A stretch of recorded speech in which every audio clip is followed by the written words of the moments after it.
पद्म पुराण के अनुसार महादेव जी ने नारद जी को उपदेश देते हुए कहा कि एकादशी जो व्रत है वो बड़ा ही पुण्य देने वाली है और इसको श्रेष्ठ मुनियों और गृहस्थों को इसका अनुष्ठान सदैव ही करना चाहिए। एकादशी व्रत का अर्थ करके यह भी कहा गया है कि एक ही दशा में रहते हुए अपने आराध्य का अर्चन वंदन स्मरण करने की प्रेरणा देना ही एकादशी है। और आज हम आपको इसी एकादशी की महत्वपूर्ण जानकारी लेकर के आए।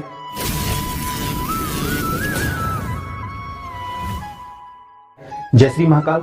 मैं आचार्य टिंकल भारद्वाज एक बार आप सभी धर्म प्रेमियों की सेवा में पुनः उपस्थित हुआ हूं और आज आप सभी लोगों के लिए विजय एकादशी से संबंधित महत्वपूर्ण जानकारी लेकर के आया हूं। उस जानकारी से पूर्व जो भी दर्शक इस वीडियो को देख रहे हैं या इस चैनल से नए जुड़े हैं वो इस वीडियो को शेयर करें, लाइक करें, कमेंट करें और इस चैनल को सब्सक्राइब करें ताकि सनातन धर्म से जुड़ी हुई इसी तरह की दिव्य वीडियो का नोटिफिकेशन आप लोगों को प्राप्त हो सके। तो सर्वप्रथम हम आपको विजय एकादशी की शुभ मुहूर्त, व्रत कब रखना है, पारण कब करना है, व्रत में कौन कौन से नियम हैं, यह व्रत कब जाकर के खंडित हो जाता है, किस दशा में रह करके व्रत करना चाहिए और इस व्रत से संबंधित संपूर्ण जानकारी हम आपको आज की वीडियो में बताएंगे। सर्वप्रथम बात करते हैं कि यह एकादशी कब आती है, विजय एकादशी का योग कब बनता है।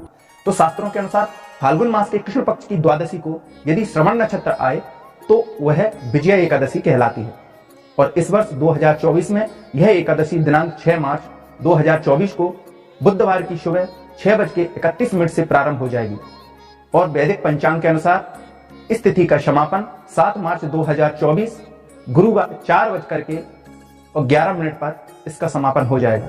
अतः जो शुद्ध एकादशी, द्वादशी युक्त एकादशी, हरिवासा एकादशी और विजय एकादशी का जो व्रत है वो शास्त्रों के अनुसार, पुराणों के अनुसार 7 मार्च गुरुवार के दिन ही रखना श्रेष्ठ कर और लाभदायक होगा। गुरुवार के दिन ही सभी धर्म प्रेमी भक्तजन, माता बहनें, वैष्णवजन, निम्मार्गी संप्रदाय के लोग जो भी हैं इस हरिवासर द्वादशी युक्त एकादशी का व्रत इनको 7 मार्च को ही करना चाहिए क्योंकि उस दिन श्रवण नक्षत्र जो है वह द्वादशी के दिन है और इस एकादशी का जो पारण है वह 8 मार्च 2024 शुक्रवार के दिन आप कर सकते हैं। परंतु यहां एक प्रश्न उठता है कि त्रयोदशी के दिन अर्थात 8 मार्च के दिन शिवरात्रि है तो ऐसी स्थिति में हम एकादशी का पारण कैसे लेंगे। तो उसके लिए शास्त्रों में नियम है कि आप पारण फलहार से ले सकते हैं, तुलसी दल से ले सकते हैं, जल से भी आप पारण कर सकते हैं। तो मित्रजनों, इस बार एकादशी को लेकर के बहुत ही मतांतर हैं। कई पंचांगों में 6 मार्च को एकादशी का व्रत धारण करने को बताया है और कई पंचांग में 7 मार्च को एकादशी की तिथि व्रत करने वाली बताई गई है। शास्त्रों के अनुसार विष्णु पंचक नियम के अंतर्गत कुछ नियम बताए गए हैं और वह नियम सर्वोपरि है, सर्वमान्य है। एकादशी 2 प्रकार की बताई गई है, संपूर्ण एकादशी एवं विद्या एकादशी। संपूर्ण एकादशी उसको कहते हैं जब अरुणोदय काल में अर्थात सूर्योदय से पूर्व 4 दंड काल अर्थात 1 घंटा 36 मिनट पहले यदि दशमी नाम मात्र के लिए भी स्पर्श भी कर गई है तो वह सदा ही वर्जनीय है, वह करने योग्य नहीं है। और वृद्धा एकादशी जो है वह द्वादशी युक्त एकादशी होती है जिसे हम हरिवासा एकादशी भी कहते हैं। नारद पुराण में भी वर्णित है, कई पुराणों में 10वीं युक्त एकादशी अर्थात संपूर्ण एकादशी को त्याज्य बताया गया है, महापाप बताया गया है। उस एकादशी को कभी नहीं करना चाहिए। नारद पुराण में भी वर्णित है कि जिस एकादशी में बहु वाक्य विरोध के कारण संदेह उपस्थित हो उस समय द्वादशी में उपवास करके और त्रयोदशी में पारण करना चाहिए। किंतु जिस शास्त्र में दशमी युक्त एकादशी पालन करने की बात कही गई है वह स्वयं ब्रह्मा जी द्वारा कहे होने पर भी शास्त्र रूप में मान्य नहीं है। सभी पुराणों में दशमी युक्त एकादशी को दैत्यों की पुष्टि वर्धनीय एकादशी बताई गई है। अतः सभी निर्णयों के आधार पर 7 मार्च की एकादशी को ही व्रत वाली एकादशी बताया गया है। सभी धर्म प्रेमियों को 7 मार्च की एकादशी रहना ही श्रेष्ठ कर है क्योंकि उस दिन द्वादशी युक्त एकादशी है, हरिवासा एकादशी है और सबसे महत्वपूर्ण जो बात है कि द्वादशी में श्रवण नक्षत्र के उपस्थित होने से वह एकादशी व्रत वाली एकादशी है और लाभकारी एकादशी। अब हम एकादशी के महात्म के बारे में बात करते हैं कि एकादशी क्यों करना चाहिए। विष्णु एकादशी गीता तुलसी विप्रधेनुबः आसारे दुर्ग संसारे षटपदी मुक्तिदायनी। अर्थात विष्णु एकादशी का व्रत गीता, तुलसी, ब्राह्मण यानी ज्ञानी और गौ, ये 6 साधन असार संसार में मुक्ति प्रदान करने वाले हैं। इन्हें करने पर मनुष्य अक्षय पुण्य मान सम्मान से युक्त व्यवसाय सुखी श्रेष्ठ जीवन पा सकता है। एकादशी करने के क्या नियम है, सर्वप्रथम क्या किया जाए? तो चलिए पद्म पुराण के उत्तरखंड के अध्याय 64 में 34वें श्लोक में इसका वर्णन किया गया है कि एकादशी करने की विधि क्या है। सर्वप्रथम एकादश्याम निराहारः स्थित वाहनी परे हम भुक्ष्यामि पुंडरीकाक्ष शंख में भवच्युतः। अर्थात सर्वप्रथम उठ करके हमको प्रातःकाल एकादशी के दिन हाथ में जल, चंदन, पुष्प और चावल लेकर के संकल्प करना है। यहां संकल्प की सरल विधि इसमें बताई गई है। आप हिंदी में ही संकल्प बोलने मन में कि हे प्रभु, मैं एकादशी का निराहार व्रत करूंगा एवं द्वादशी को पारण करके इस व्रत को खोलूंगा। हे अच्युत, हे माधव, हे केशव, कृपया मेरे आश्रयदाता बने। और इस 2 दिवसीय संकल्प को आप निष्काम भाव या सकाम से कर सकते हैं। निष्काम भाव उसको कहते हैं जहां हमारी कोई कामना नहीं होती और इस तरह के व्रत करने से भगवान की हमको कृपा प्राप्त होती है। और सकाम भाव वह होता है जिस संकल्प में हमारी कोई मनोकामना होती है, उस मनोकामना को आप बोल सकते हैं। इस तरह आपको विजया एकादशी का प्रातःकाल संकल्प लेना है और नारायण श्री लक्ष्मी नारायण भगवान का यथाशक्ति धूप, दीप, गंध, अक्षत, पुष्प, चंदन, चावल, इन सभी से उनकी सेवा पूजा करनी है।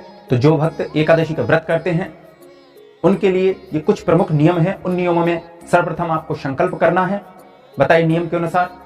और 10वीं तिथि के समय आपको शुद्ध एवं सात्विक एक समय भोजन करना है।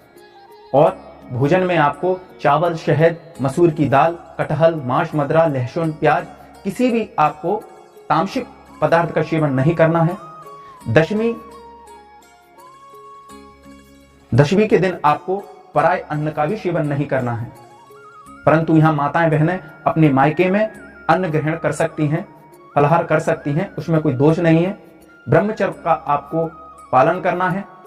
एकादशी के दिन आपको भगवान का स्मरण करना है। एकादशी के और नियमों की बात करें तो धर्म सिंधु सूत्र के अनुसार में व्रत कब नष्ट हो जाता है उसमें बताया है कि असकृत जलपानाश्च सकृतांबुलाचर्वणात् उपवास प्रणश्येता देवा स्वापाक्ष में धुनात्। अर्थात असकृत जलापानाश्च, बार व्रत के दिन जल पीने से, एवं शक्रतांबुल चर्वणात्, एक बार भी पान और गुटखा का सेवन करने से, पान चबाने से, दिन में सोने से और स्त्री प्रसंग आदि से व्रत नष्ट हो जाता है। परंतु प्राण संकटे एवं सकृज्य पाने दोषो नास्ति। यदि विपरीत परिस्थिति में आपको बार बार जल पीना पड़े तो उसमें अस्वस्थता के कारण आपको जल पीना पड़े तो उसमें कोई दोष नहीं होता है। और धर्म सिंधु सूत्र के अनुसार व्रत कब नष्ट नहीं होता यह भी बताया है कि अष्टेतान्य व्रतज्ञानी आपो मूलम फलम पयः हवि ब्राह्मण काम्या च गुरोर वचन औषधम। अर्थात जल, मूल पदार्थ अर्थात जो भूमिगत पदार्थ हैं, कंदमूल, उनका सेवन करने से, समस्त ऋतु फलों का सेवन करने से, दूध एवं दूध से बने पदार्थों का सेवन करने से, हवन योग्य पदार्थ का सेवन करने से एवं गुरु वचन की आज्ञा से, विद्वान वृद्ध जन की इच्छा से तथा औषधि का सेवन करने से आपका व्रत नष्ट नहीं होता।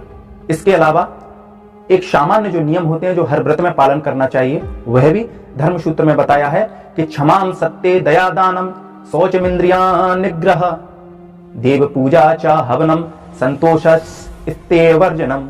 अर्थात क्षमा, सत्य बोलना, जीवों पर दया करना, शौच इंद्रियों से शुद्ध रहना एवं देव पूजा करना, हवन करना, संतोष करना, किसी की निंदा न करना, ये सभी व्रत के दिन आपको त्याज्य बताए हैं। आदि सब व्रत की विषयक मान्य धर्म सूत्र हैं। जब श्री रामचंद्र जी वानर सेना के सहित समुद्र तट पर पहुंचे तो उन्होंने देखा कि समुद्र भीषण जीव जंतुओं से युक्त इस अगाध समुद्र को पार करना बड़ा ही कठिन है और ऐसी स्थिति में हम रावण पर विजय कैसे प्राप्त कर सकेंगे। तब वानर नरेश सुग्रीव जी के कहने पर श्री रामचंद्र जी वहां से कुछ दूरी पर स्थित कुमारी द्वीप में बगदाल ऋषि के आश्रम पहुंचे और समुद्र पार कर लंका पर विजय प्राप्त करने का उपाय उन्होंने उन ऋषि से पूछा। तब उन ऋषि ने कहा कि हे राम, फाल्गुन मास के कृष्ण पक्ष की एकादशी का व्रत यदि तुम अपने सेनापतियों के सहित पूर्ण श्रद्धा और भाव से और नियमों से तत्पर होकर करोगे तो तुम्हारी विजय अवश्य ही होगी। तब श्री रामचंद्र जी ने ऋषि के कहे अनुसार वचनों को विधि पूर्वक इस व्रत को किया और इस व्रत के प्रभाव से उन्होंने दैत्यों पर विजय प्राप्त की, लंका पर विजय प्राप्त की। इस तरह मनुष्य रूपी लीला करने वाले स्वयं श्री रामचंद्र ने भी विष्णु पूजन किया।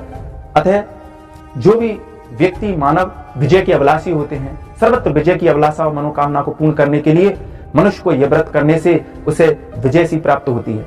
इस व्रत को करने एवं विष्णु भगवान का पूजन करने से मनुष्य की समस्त मनोकामनाएं पूर्ण होती है। तो धर्म प्रेमियों, माताएं, बहनों, इस वीडियो की जानकारी आपको कैसे लगी कमेंट करके अवश्य बताएं। इसको अधिक से अधिक शेयर करें, लाइक करें, कमेंट करें। मेरे द्वारा इस वीडियो में कोई त्रुटि हो गई है तो उसके लिए मैं क्षमा प्रार्थी हूं। मिलते हैं अगली बार इसी तरह की दिव्य जानकारी के। हर हर महादेव।